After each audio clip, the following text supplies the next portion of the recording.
bangkit berdiri, mari kita berikan sorak-sorai kemuliaan buat Tuhan kita, men. Come on!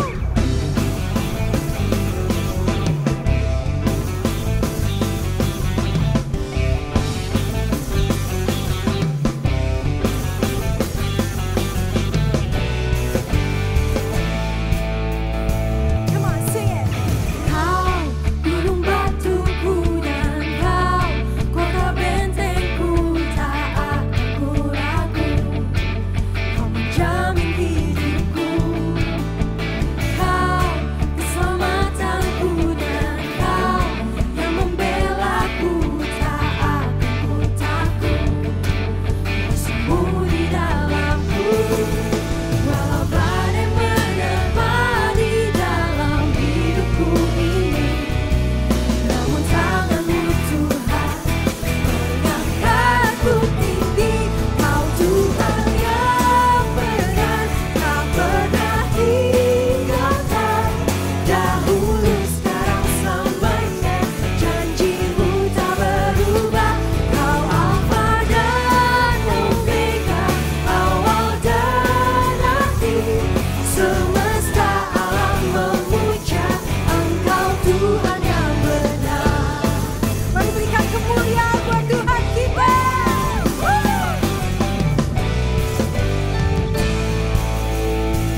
sini boleh lambaikan tangannya. Kasih tos kanan kirinya bilang Happy Chinese New Year.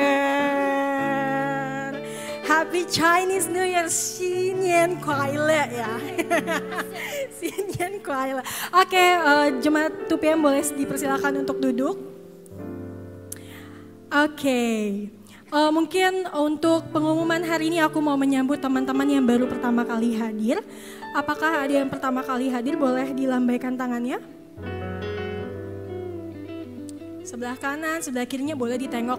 Kanan kirinya kira-kira ada teman-teman yang baru hadir kah? Oke, jemaat lama semua ya, setia ya ternyata ya.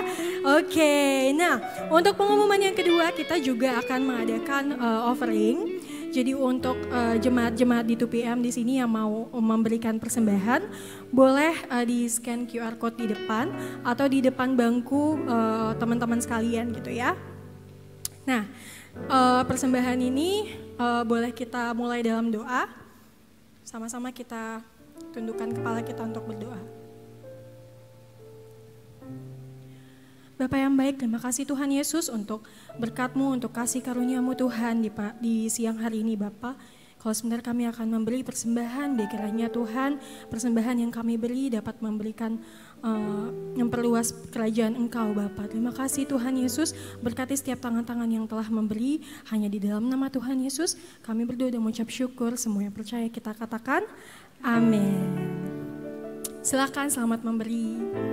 Oke, sambil kita memberi persembahan, aku juga mempunyai beberapa pengumuman untuk teman-teman di 2PM nih. Nah, salah satunya adalah Cool. Coba kita lihat, kita tampilin nih di sini.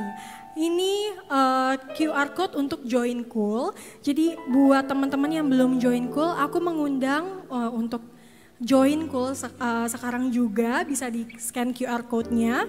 Lalu nanti juga akan diarahkan ke Cool-Cool yang kira-kira cocok nih sama teman-teman kalian. Nah di 2PM ini ada Cool yang online sama yang offline. Jadi kalau misalnya teman-teman misalnya kerja gitu ya, mungkin lebih cocoknya di Cool online, nanti bisa diarahkan di Cool yang online gitu. Nah saat ini di 2PM juga punya beberapa Cool, salah satunya ada Thrive, Rejoice, Link, New Life, Reverse Favor, 2-to-1 untuk yang couples yang sudah married, Cool Harvest, Cool Fitness, dan juga Cool Ohana. Jadi boleh untuk teman-teman sekalian yang belum bercool, mari kita sama-sama join komunitas ini, sama-sama kita bertumbuh bukan hanya secara rohani, tapi secara jasmani juga gitu. Karena biasanya setiap minggu kita juga adain badminton, adain makan-makan bareng gitu ya teman-teman. Jadi kalau buat kalian yang mau join di komunitas ini, aku encourage kalian untuk langsung scan QR code-nya dan langsung kabarin ke tim yang ada gitu. Nah, selain Cool, kita juga mengundang teman-teman di 2PM untuk join volunteer gitu. Nah, untuk join volunteer ini kita punya beberapa divisinya. Salah satunya ada Praise and Worship Team, ada Creative Team, ada Hospitality, ada Multimedia and Backstage, terus juga ada Community dan juga Usher dan Glitter gitu ya. Nah, satu lagi ada juga divisi Nursery. Jadi buat teman-teman yang punya yang punya kerinduan untuk melayani anak-anak kecil, boleh banget untuk join di divisi nursery, biasanya di belakang gitu ya. Nanti bisa sama-sama untuk sharing kebaikan Tuhan, sharing firman Tuhan buat anak-anak kecil yang ada di belakang gitu. Terus juga kita punya salah satu divisi baru, yaitu adalah choir. Boleh berikan tepuk tangan. Ya, choir ini kita bakal open audition for 2PM choir. Jadi kalau misalnya kalian yang tergerak untuk pelayanan, yang bisa nyanyi, yang mau untuk pelayanan nyanyi, boleh banget di scan QR code-nya. Karena ini akan close registrasinya itu di hari Senin ya. Di hari Senin tanggal 12 Februari. Jadi buat teman-teman yang merasa mau untuk pelayanan, terpanggil untuk pelayanan choir, aku mengundang kalian semua untuk isi Google Form yang ada di barcode-nya, lalu datang untuk audisi di tanggal 18 Februari gitu ya. Nah nanti untuk ruangannya di MGK lantai 9 di bawah, cuma nanti masih to be confirm, nanti akan kita hubungi satu-satu atau kita buatkan grupnya supaya nanti informasinya lebih lengkap lagi gitu ya. Nah nanti boleh didaftarkan dirinya masing-masing, lalu kita bisa pelayanan di panggung ini sama-sama memuji dan menyembah Tuhan lewat puji-pujian kita. Oke, untuk pengumumannya hari ini cukup sekian. Mari sama-sama kita tundukkan kepala kita, kita sama-sama hadapkan diri kita ke hadirat Tuhan. Sebab Tuhan begitu baik buat setiap kita. Terima kasih Tuhan Yesus. Sebab kami mau menyembah-Mu Tuhan di tempat ini. Sebab tiada Allah lain yang kami sembah selain Engkau Tuhan Yesus.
tanggalkan segala beban pikiran kami Tuhan, dan kami mau fokus saat ini untuk memuji nama-Mu Tuhan, menyembah nama-Mu Tuhan.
apapun yang terjadi, mari kita tetap pilih untuk sembah Tuhan.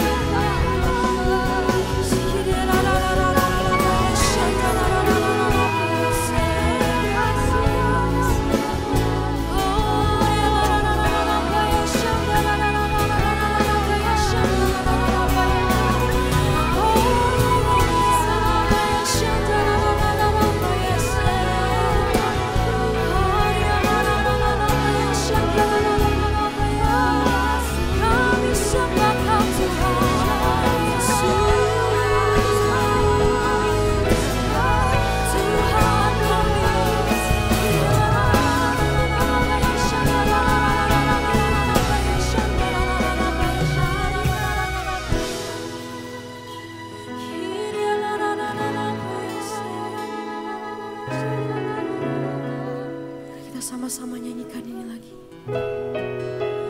Ku membawa hatiku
Terima kasih Tuhan Yesus, terima kasih kami percaya Engkau hadir di tengah-tengah kami.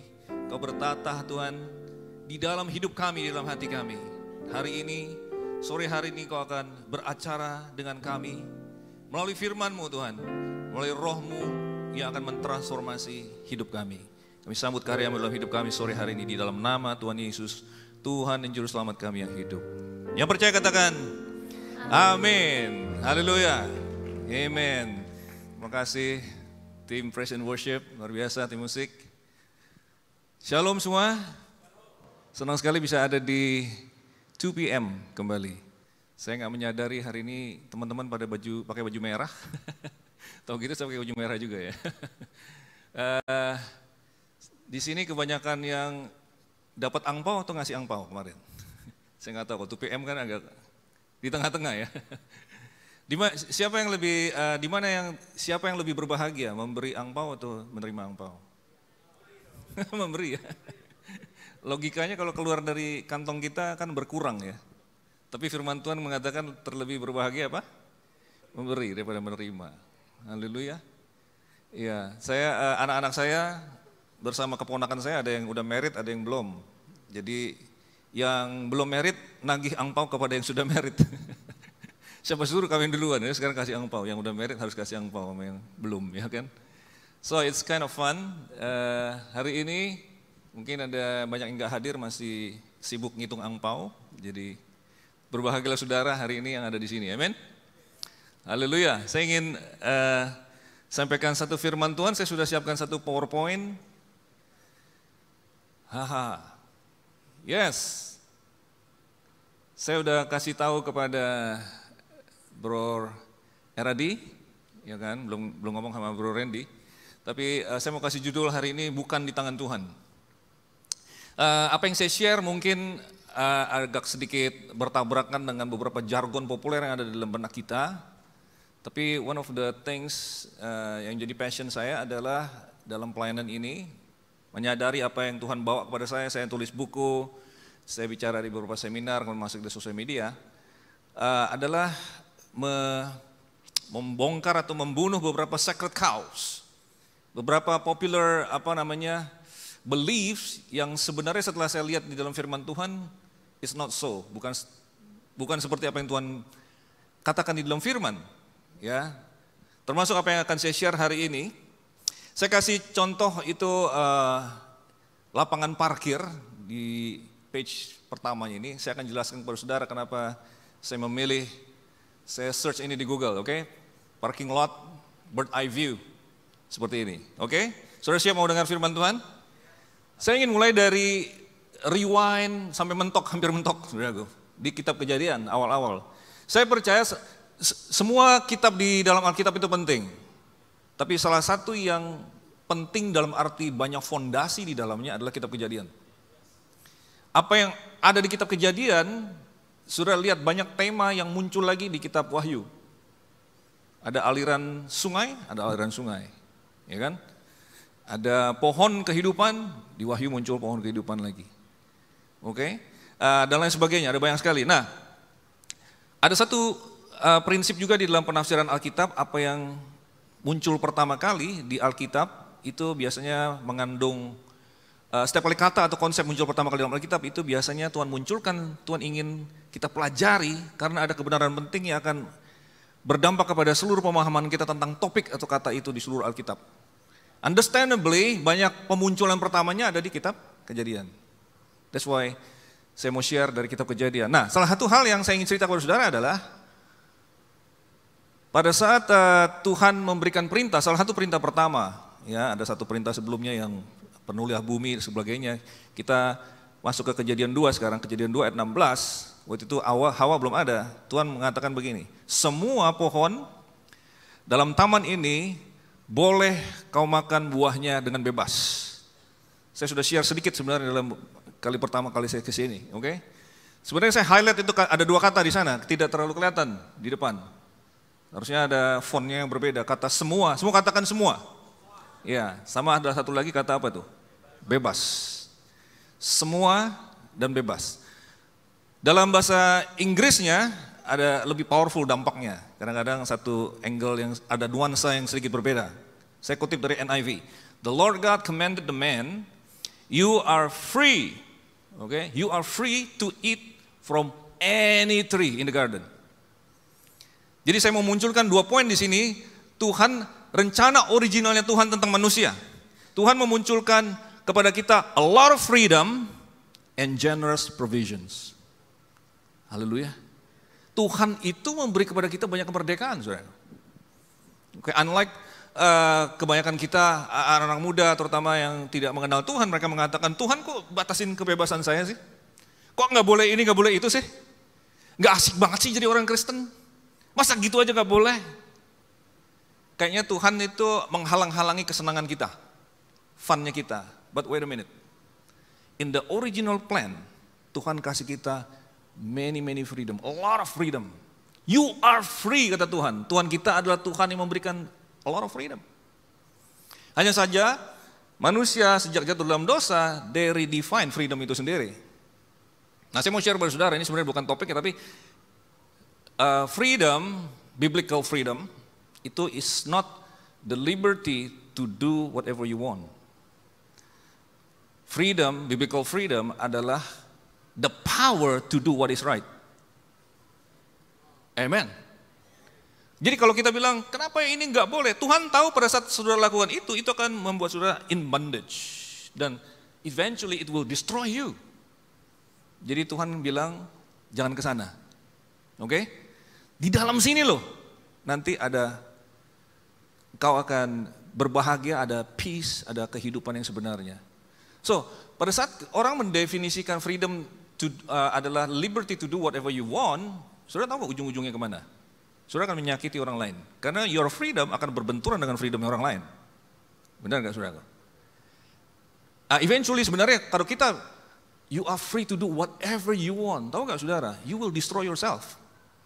Saudara pernah gak kesel sama orang? Rasanya saudara pengen apain orangnya? If you're free to do whatever, you will end up in jail. Ya kan? Ingat orang yang kemarin parkirnya itu pas buka pintu sebelah kita, duk gitu kan? Parkir di depan kita atau setel musik keras-keras, padahal adik kita lagi tidur, ya kan? Ada orang gak sensitif banget sih kayak gitu, rasanya pengen ngapain? If you are free to do anything, you will destroy others and eventually destroy yourself. Oke, jadi freedom di dalam Tuhan itu adalah the power to do what is right. Karena if you do right, you stay in the blessing. That's the best for you. Amen. Dan dikatakan di sini adalah a lot of generous provisions. Tuhan kita itu tidak pelit, yang percaya katakan amin. Tuhan kita itu lebih baik dari paman kita yang kasih angpau paling besar.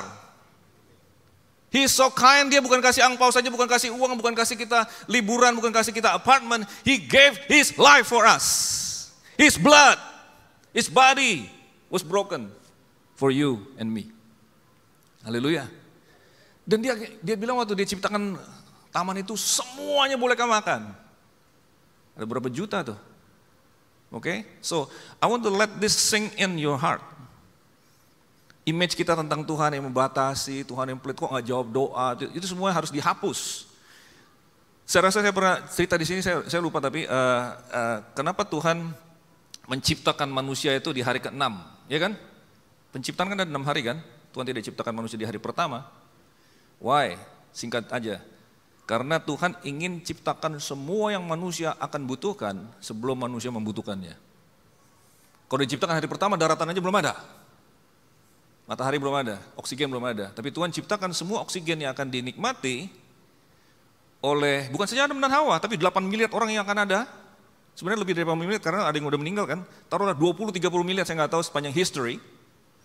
Manusia yang pernah lahir di bumi, oksigennya Tuhan tidak pernah ciptakan oksigen baru, Tuhan sudah provide everything sebelum Adam tarik nafas yang pertama. Dan Tuhan sudah sediakan makanan itu semua sebelum Adam merasa lapar pertama. So God is very generous. Haleluya. Dan sebenarnya pola ini diulangi lagi melalui karyanya di kayu salib. Karena ini kan tentang ciptaan kan, fisik. Tetapi pada saat manusia jatuh dalam dosa, Yesus datang untuk karya keselamatan. Pada saat dia tergantung di kayu salib, dikatakan dia sudah selesai. Sebenarnya dia sudah provide everything, spiritual things for us. Sebelum kita perlu. Yang depresimu sudah dipakukan di atas kayu salib. Dia sudah provide kepadamu the peace that you need hari ini. Haleluya. Amen. So, this is our God since the Garden of Eden. Okay, a lot of freedom, a lot of generous provisions. Next. With a little boundary. Boundary-nya dia cuma bilang, tetapi pohon pengetahuan tentang yang baik dan jahat, janganlah kau makan buahnya, sebab hari yang kau makannya pastilah engkau mati. Ada berapa pohon yang tadi dikatakan you are free to eat? Jutaan. Boundary-nya ada berapa? 1. Hey, cukup fair kan? I mean it's a good deal. Oke? Kenapa Tuhan ingin kita exercise kita punya free will? Oke, ini pertanyaannya banyak, ada anak-anak muda sekarang, kenapa Tuhan taruh itu? Kenapa Tuhan biarkan manusia dalam dosa? Itu another discussion. Tapi sekarang saya cuma mau bilang sama saudara, God is so generous. God give you a lot. Tapi dia kasih boundary. Boundary-nya ini adalah for our own good. Untuk kebaikan kita. Saudara tahu, yang satunya pohon kehidupan, satunya pohon pengetahuan. Lawannya kehidupan apa? Kematian. Dengan makan buah itu, kamu akan mati. For your own good. Jangan ke sana. Ada a little boundary. Ada gak orang yang suka tabrak-tabrak boundary dan misuse the freedom? Ada. Sampai di Galatia juga harus diperingatkan. Saudara, memang kamu telah dipanggil untuk mereka, tapi janganlah kamu mempergunakan kemerdekaan itu sebagai kesempatan untuk hidup dalam dosa. Melainkan layanilah seorang dengan yang lain. Ada gak orang seperti itu? Ada. Tetapi yang Tuhan harapkan, dengan dia tergantung dari kayu salib, dengan dia datang dengan kasihnya, mengampuni orang yang paling berdosa sekalipun, dia berharap kasihnya itu, agapenya itu, merubah hati kita, sehingga kita tidak misuse the freedom. Dan itulah yang akan terjadi di teman-teman 2PM pada siang hari ini. Amen? You will stay in the boundary. Haleluya. Nah, jadi, ini yang saya mau share, masuk ke topiknya. Saya percaya kehendak Tuhan itu, seperti pakai ngot tadi, ini penjelasan tadi image di opening tadi ya. Jadi sebenarnya di dalam kehendak Tuhan itu adalah satu seperti general principle. Kita seringkali berdoa untuk specific word atau specific will of God. Gak ada yang salah sih, cuman saya mau share kepada saudara bahwa gimana jelasinnya? Sebenarnya Tuhan kasih provision itu, waktu di taman itu, dia nggak bilang sama Adam, Adam hari ini kamu harus makannya pepaya, besok baru semangka. God didn't go to details, kayak gitu. He give a lot of freedom tadi kan. Nah cilakanya adalah kita di dalam growing up, kita baca buku rohani, dengerin sharing di sosial media ataupun di khotbah, hamba-hamba Tuhan kesaksian, bahwa they hear the voice of the Lord, very specific. Di dalam banyak hal, nanti akan cerita aplikasinya. Terus kita pikir, that's the general rule. Padahal saya percaya begini, kalau seusia kalian kan mungkin, atau the younger ones, mau tahu jurusan apa saya, karunia saya apa dalam pelayanan, gitu kan? Terus nanti kita mau nanya, jodoh saya siapa? Saya pindah ke kota mana? All those things and specifics. Sebenarnya kehendak Tuhan itu bukan seperti railway track, fix. Kembali ke garden tadi, He give you a lot of freedom. Jadi aplikasi daripada ini adalah begini, saya kenal satu orang yang merasa si A itu adalah jodohnya, tapi kemudian si A nikah sama orang lain. So dia pikir, she has completely missed God's plan, jadi dia gak married. Sudah ngerti maksud saya? Because the specific is gone. Jadi dia percaya si A ini salah menerkakan kehendak Tuhan karena dia kawin sama si B, si C, whatever. Kalau dia kawin juga berarti missing the specific, dia juga akan keluar dari kehendak Tuhan. I don't believe that. Kalau Tuhan misalnya seorang anak, wah saya harus jadi arsitek, tapi saya masuk ke psikologi. My entire life I miss God's plan. Dan Tuhan marah sama saya. Tuhan tidak kasih kerjaan, Tuhan akhirnya saya jadi begini, Tuhan saya babak belur. I don't believe so. Even if we miss a specific plan of God, this is what I believe. Mempertimbangkan tadi sifatnya Tuhan, dia adalah generous, dia sangat pemberi, dia menyediakan banyak, dia kasih kita freedom. Considering that, saya percaya kalau even if we miss a specific will of God, He can recreate a new destiny for us. Haleluya. So don't be afraid. Jadi kita kalau kayak begitu, hamba Tuhannya kasih kesaksian, saya ketemu jodoh saya karena pimpinan dari Roh Kudus. Suatu hari waktu saya berdoa, habis doa puasa 40 hari, nah kan gitu. Jadi kita pikir itu patokannya. Roh Kudus berbicara, pergilah ke railway station ini, gitu, ke station ini. Kau akan melihat, tengok ke sebelah kananmu, ada orang pakai kaos polkadot, gitu kan. Akhirnya dia jadi jodoh saya. Jadi saudara semuanya berdoa 40 hari dan saudara cari orang polkadot. No, ada orang yang dipimpin Tuhan seperti itu, kita puji Tuhan untuk itu. But that's not the general rule. Kalau saudara percaya yang spesifik seperti itu, saudara akan merasa seperti ini. Gimana nanti kalau Tuhan kasih saya jodoh yang saya nggak suka? Bener nggak? Tuhan jadinya kembali ke zaman Siti Nurbaya nih. Kita dijodohin sama orang kita nggak suka. Saya percaya Tuhan menyediakan sesuatu rencana umum bagi hidup kita. Tuhan sudah sediakan pasangan hidup bagimu dan kau bergaullah, melayanilah bersama-sama, pergilah bareng-bareng nonton in groups, milikilah hubungan yang sehat. Suatu hari Tuhan taruh dalam hatimu, ini tulang rusukmu, yang satunya mengatakan, kamu tulang rusuknya siapa? Lalu kalian saling suka. Tuhan akan paksa kalian. Disitulah secara natural Tuhan menggiring kau ke dalam kehendak-Nya. And you make the choice. Tuhan menyediakan, tapi saudara memilih. Haleluya. Ada beberapa jadi dibebaskan gak hari ini? Mana tahu ada yang datang tadi mencari yang polkadot, tengok kiri kanan belum ada hari ini. Amen. Jangan penuh dengan ketakutan, you miss the specific. Kalau saudara dipimpin oleh Tuhan spesifik, sudah pernah dengar, saya gak nyalain yang mereka yang spesifik, oke? Saya cuma mengatakan, that's not the only way. That's not even the general way. Maybe 10% yang kayak gitu, kita hormati mereka. Tapi untuk kita, you will be happy to meet your partner. Amen. Saudara kan ketemu orang-orang yang saudara, for the rest of your life, kamu akan sama dia kan. Tuhan tidak menyiksa, ini orang yang gak taat nih. Ini keras kepala, tegar tengkuk, saya kasih sama dia jodoh yang dia muka yang gak suka. Amen. Hukuman Tuhan. No, Tuhan gak pernah kayak gitu, amen.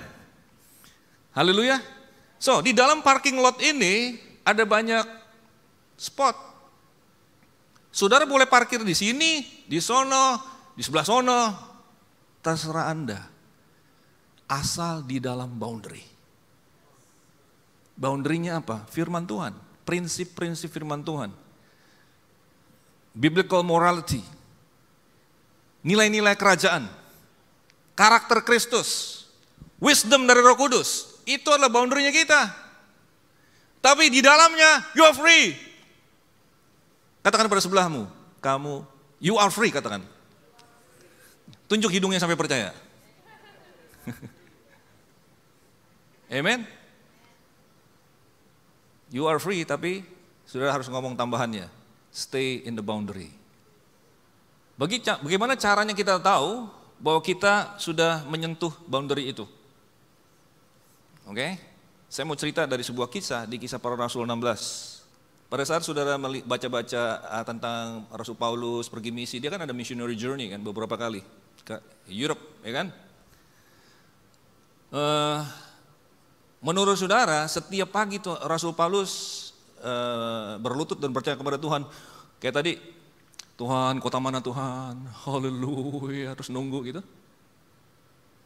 I don't think so. Berdasarkan pemahaman tadi, saya percaya. Rasul Paulus bangun pagi, berdoa, terus dia pergi aja. Pergi berdasarkan apa yang dia pikir hari itu yang terbaik. Tidak mencari polkadot, tidak menunggu Tuhan. Saudara, kita jadi pasif pada saat kita menunggu yang spesifik, terus alasannya kita tidak bergerak adalah Tuhan gak bicara sama saya. Amen. Saya tanya kepada tim musik tadi yang stem gitarnya siapa? Roh Kudus? Gimana kita semua hal yang spesifik dengar daripada Roh Kudus? Tuhan Roh Kudus tidak suruh saya stem gitar. Bisa fals semua kita. Tuhan kasih kita brain, otak. Tuhan kasih kita kemampuan nalar untuk dipakai. Kalau ke gereja, otaknya dibawa. Bukan kita nunggu yang ngawang-ngawang. Jadi saya percaya Rasul Paulus, Efesus, dia Efesus. Tesalonika. Satu hari. Nah, oleh sebab itu gini loh. One of the sacred cows adalah kita harus nunggu damai sejahtera. Baru bergerak. Wait a minute. Kita anak-anak Tuhan Yesus penuh Roh Kudus, dikatakan buah roh itu adalah kasih, sukacita, damai sejahtera.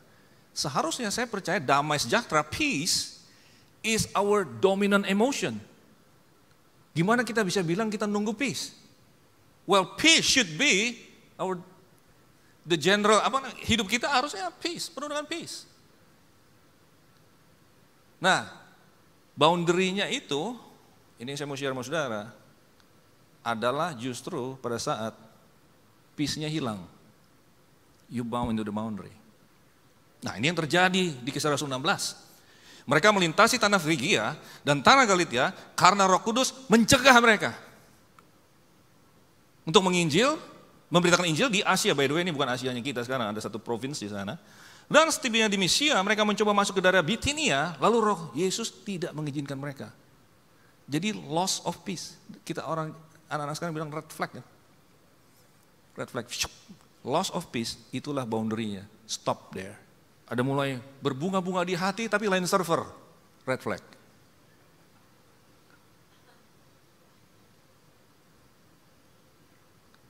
Amen.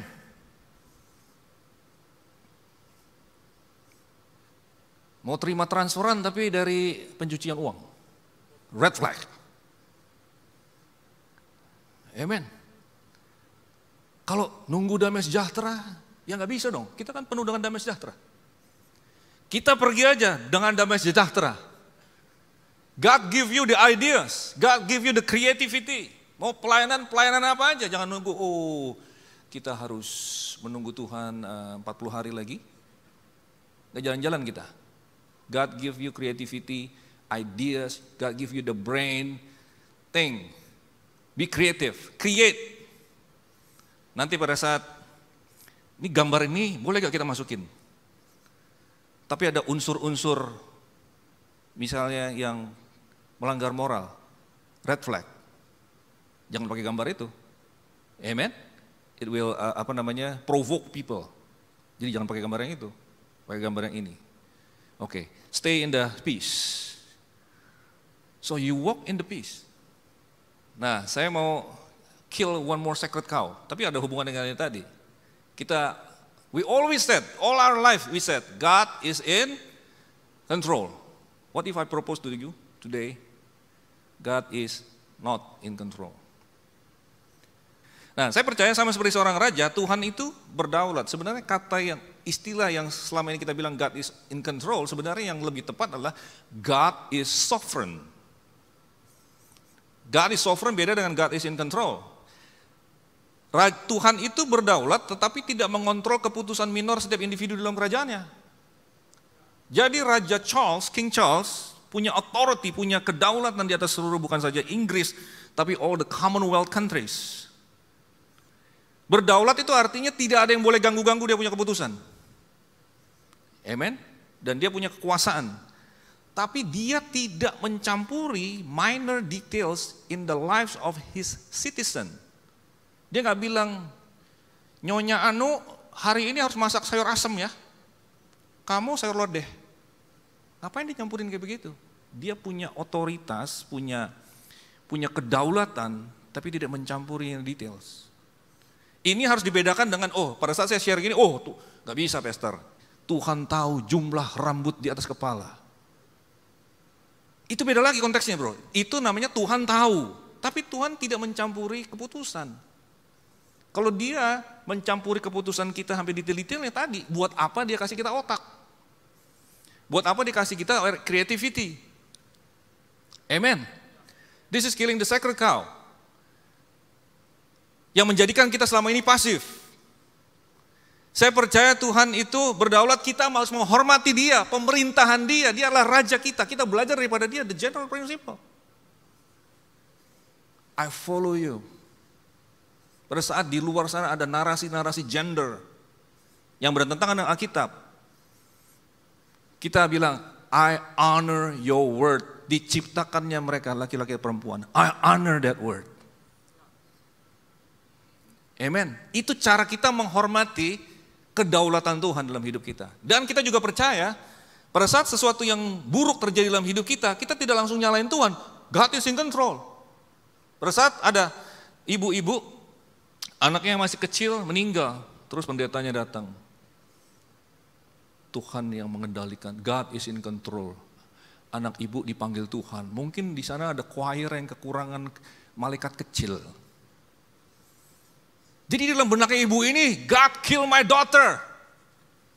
No, kita di dunia ini ada dunia yang sudah jatuh, ada iblis, ada sakit penyakit, ada virus, ada orang jahat yang bisa jahatin kita. Jangan semuanya kita katakan, kalau ada segala sesuatu terjadi, Tuhan yang bikin.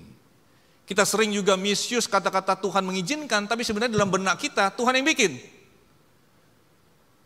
Saya baru sharing sama satu orang di sini, neneknya umur 80 tahun, terpelecok, sakit sekali pinggulnya ini. Terus anaknya itu, cucunya itu jenguk dia, terus dia bilang, Oma heran, Oma salah apa Tuhan kasih Oma begini, sakit begini.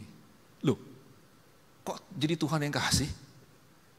Bukan Tuhan yang kasih, kejadian dalam hidup kita seringkali, ya itu terjadi, bukan Tuhan yang atur supaya itu terjadi. Sudah bisa nangkep itu? Are you getting this? Apakah saya sedang bertabrakan dengan teologi saudara? Sudah tahu kalau Tuhan Yesus bikin mapping. Yohanes 10 ayat 10. By the way, waktu saya sampai jam berapa bro? Berapa menit lagi? Kasih, oke. Kasih red flag ntar. Kasih boundary. Tadi sampai mana? Tadi mau cerita apa ya? Habis Oma tadi apa? Mapping, oke, mapping. Yohanes 10 ayat 10. Pencuri datang untuk apa? Mencuri, membunuh, membinasakan. Oke? Pencuri datang untuk membunuh, mencuri, membunuh, membinasakan. Aku datang untuk memberi hidup dan hidup berkelimpahan. Itu kan mapping yang sangat jelas untuk New Testament. Saya punya passion untuk menjelaskan the reality of New Testament karena kadang-kadang kita suka campur-campur. Yang lama dengan yang baru kita jadi pusing, kita nggak bisa melihat gambar Tuhan itu yang luar biasa. Yes, karena kita campur-campur. Nah, kalau ada sesuatu yang kecurian dalam hidup kita, berarti menurut mapping Tuhan Yesus itu perbuatan siapa? Perbuatan Tuhan Yesus atau perbuatan musuh? Musuh kan? Musuh datang untuk mencuri, membunuh. Apakah Tuhan ada urusan dengan menggunakan maut untuk kasih kita hukum-hukuman kayak gitu? Apalagi membinasakan, udah jelas si musuh kan? Kalau dia memberi hidup itu siapa? Tuhan Yesus. Mencuri, musuh. Membunuh, musuh. Membinasakan, musuh. Hidup, Tuhan Yesus. Kelimpahan, Tuhan Yesus. Jelas mappingnya. Amen? Jadi Oma tidak harus berkata, kalau ini sakit terpelecok, ini Tuhan Yesus. Loh, Oma itu musuh. Itu musuh Oma, bukan Tuhan Yesus. Haleluya. So, jadi kita di dalam reality ini, setelah kayu salib, Tuhan sudah set semua yang kita perlukan, itu sudah disediakan. Kita tinggal percaya di dalamnya, bergerak di dalamnya, cooperate dengan prinsip-prinsip firman Tuhan, dan berjalan di dalamnya dan menikmatinya. Kalau ada serangan, kita kembali lagi pada janji Tuhan. Kita lebih dari pemenang. Amen? Tapi jangan salah-salahin Tuhan. Ia menyediakan segala sesuatu yang diperlukan oleh anak-anaknya dan mengajar mereka untuk percaya dan bertindak. Ya, saya diberkati dengan sharing dari Rick Warren. Dia bilang berkatakan shape. Shape itu apa? Saudara baca sendiri nanti di Purpose Driven Life. Tuhan udah kasih sama kita shape, S spiritual gift, H heart ya kalau nggak salah, passion, oke? A apa itu? Abilities. Ada dari kita bisa kerja dengan tangan, ada yang lebih creativity, ada yang senang dengan anak-anak, ada yang nggak suka dengan anak-anak, ada abilities, ada yang senang dengan sport, saya emang nggak suka sport, dari SMP nggak pernah sport. Abilities, P, personality, ada yang choleric, ada yang sanguine, semua itu adalah personality yang Tuhan udah kasih kepada kita. Love language kita beda-beda.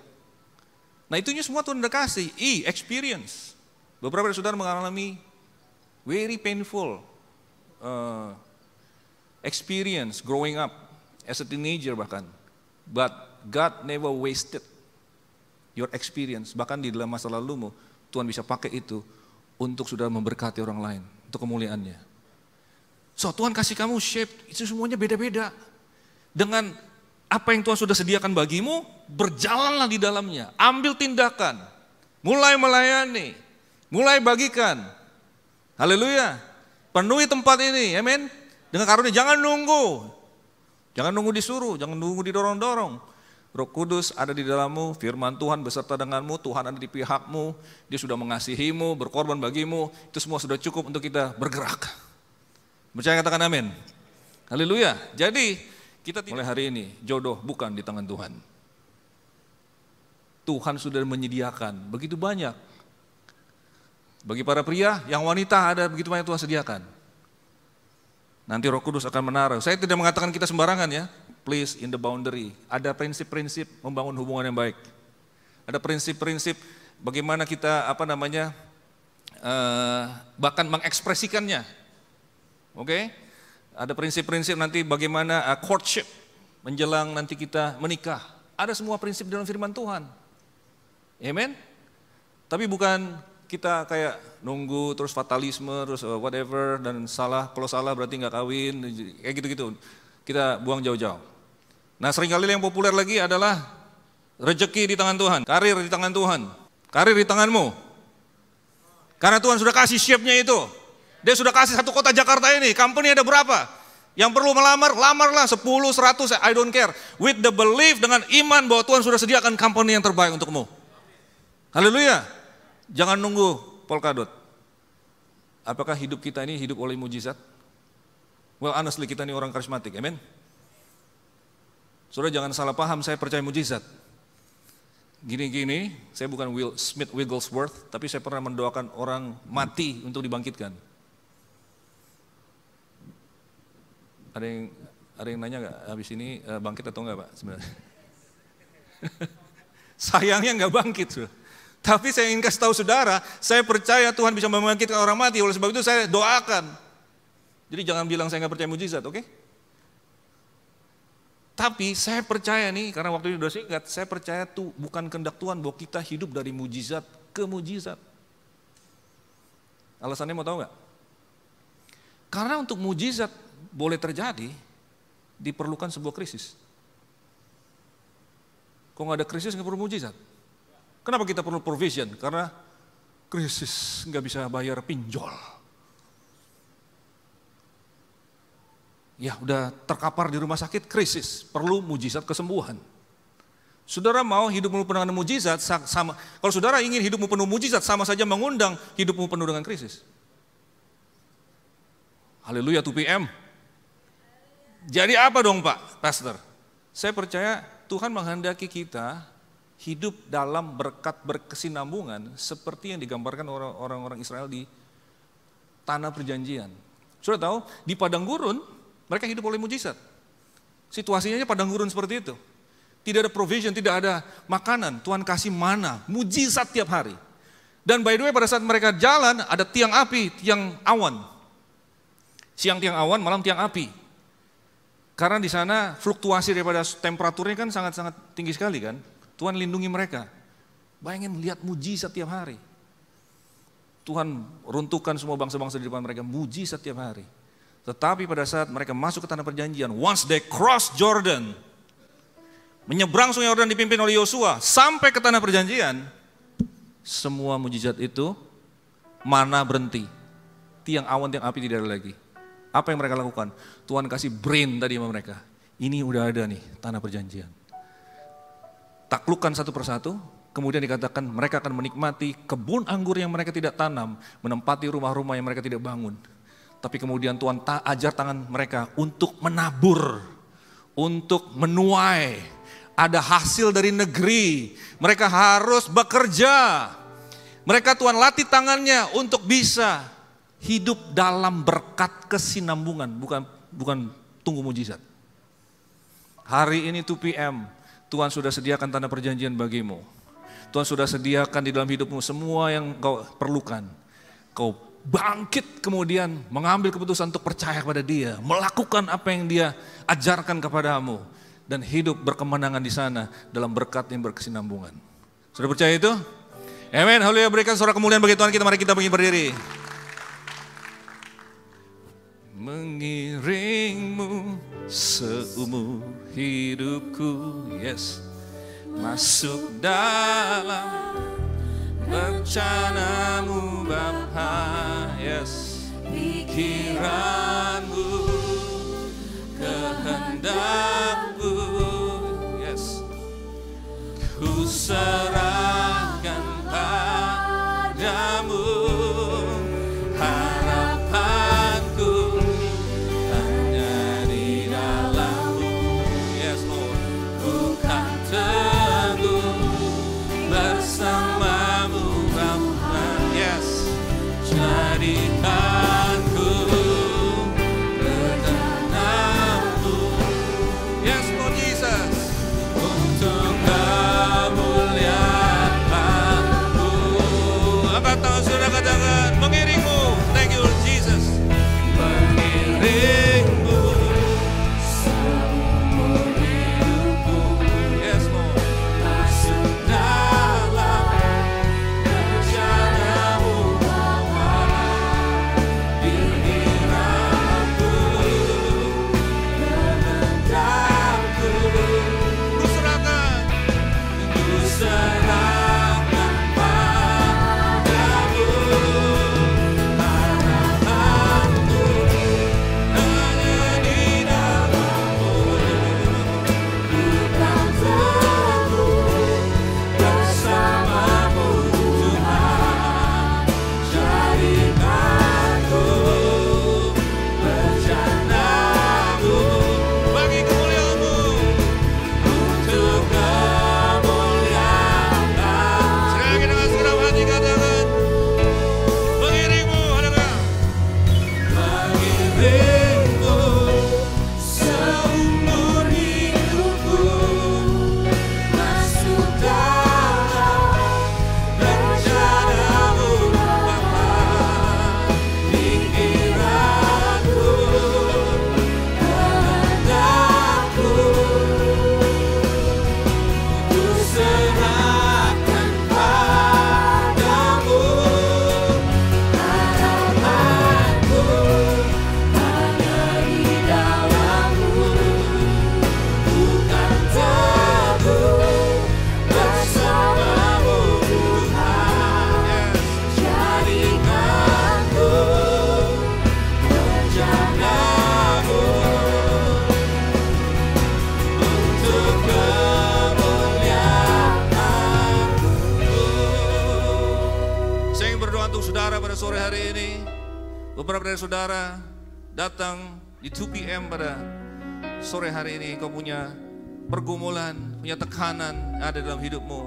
Ketahuilah, dari pihak Tuhan, Dia sudah menyediakan semuanya. Yang selama ini kita pikir ada di tangan Tuhan, itu adalah penyediaan. Tapi penyediaan itu harus diimani dan kau harus bertindak dengan creativity, dengan pewahyuan yang ada di dalam hatimu. Tuhan sudah sediakan itu semua. Dia taruh yang terbaik dalam hidupmu. Dia taruh boundary itu untuk melindungimu. Dia tahu yang terbaik adalah ada di dalam semua yang telah Dia tetapkan. Maka hari ini semua yang kau struggle di dalamnya, kemungkinan besar itu adalah karena kesalahan kita yang keluar dari boundary. Hari ini siapa yang ingin bersama dengan saya mau sepakat? Tuhan, terima kasih untuk provision daripada Engkau. Terima kasih untuk all the freedom. Terima kasih untuk semua hikmat itu. Siapa yang ingin bersyukur pada Tuhan dan mau percaya hari ini, yang belum ada pekerjaan, kau mendapatkan pekerjaanmu.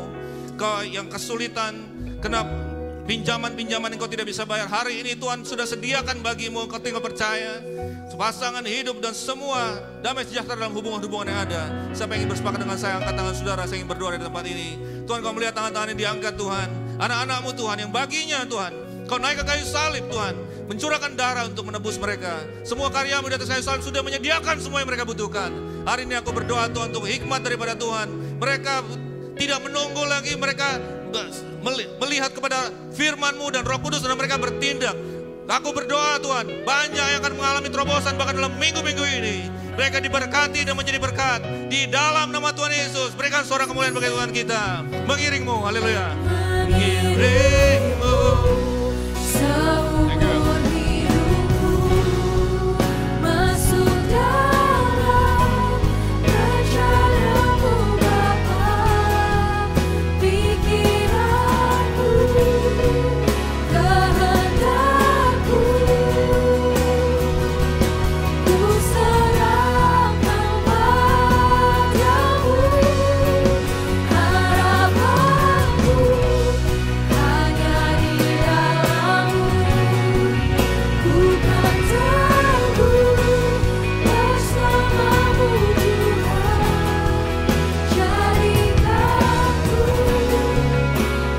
rencana-Mu untuk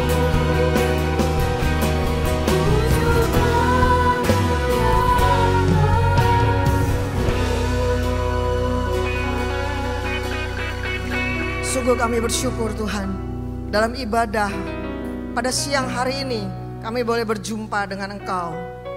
Kami boleh berjumpa di dalam doa pujian penyembahan, bahkan berjumpa di dalam firman-Mu. Terima kasih Bapa, kekuatan kami hanya di dalam penyediaan Tuhan. Penyediaan Tuhan sempurna. Terima kasih Bapa, terima kasih untuk hamba-Mu Pastor Yusa Kancana. Engkau telah kirimkan, Engkau telah taruh isi hati Tuhan atas hamba-Mu dan dilepaskan dengan penuh kekuatan kuasa Allah dan menjadi mujizat ketika kami menerimanya dengan iman dan kasih karunia Allah bekerja. Berkat-Mu atas Pastor Yusa berlimpah-limpah bersama dengan keluarganya. Ia akan terus menuai jiwa-jiwa. Ia akan terus melakukan setiap apa yang Tuhan percayakan dan sediakan dalam kehidupannya. Menggembalakan, membawa jiwa-jiwa kepada Tuhan dan memuridkan mereka sehingga mereka siap untuk melayani Tuhan. Berkat-Mu berlimpah atas Pastor Yusak Tuhan. Terima kasih untuk jemaat Tuhan yang dipercayakan Tuhan buat berhasil dalam penggembalaan hamba-Mu ini. Terima kasih Bapak, terima kasih Tuhan. Terima kasih, saatnya kami akan kembali dalam kehidupan kami sehari-hari. Untuk itu mari setiap jemaat 2 PM siapkan hati, angkat tangan, tadahkan tangan kepada Tuhan. Pulanglah dalam kehidupan sehari-hari, terimalah berkat doa dari Bapa di surga. Kekasih-kekasih Kristus, kembalilah dalam kehidupan sehari-hari dan terimalah berkat kasih karunia Allah yang berlimpah-limpah. Dalam anaknya yang tunggal Tuhan Yesus Kristus, di dalam persekutuan yang manis dengan Roh Kudus, turun menyertai kita semua mulai pada siang hari ini sampai Tuhan Yesus datang kali yang kedua di angkasa, menjemput setiap saleh-salehnya dan membawa masuk dalam kehidupan kekal bersama dengan Bapa di surga. Semua yang telah menerima dan percaya bersama katakan amin. Tuhan Yesus memberkati.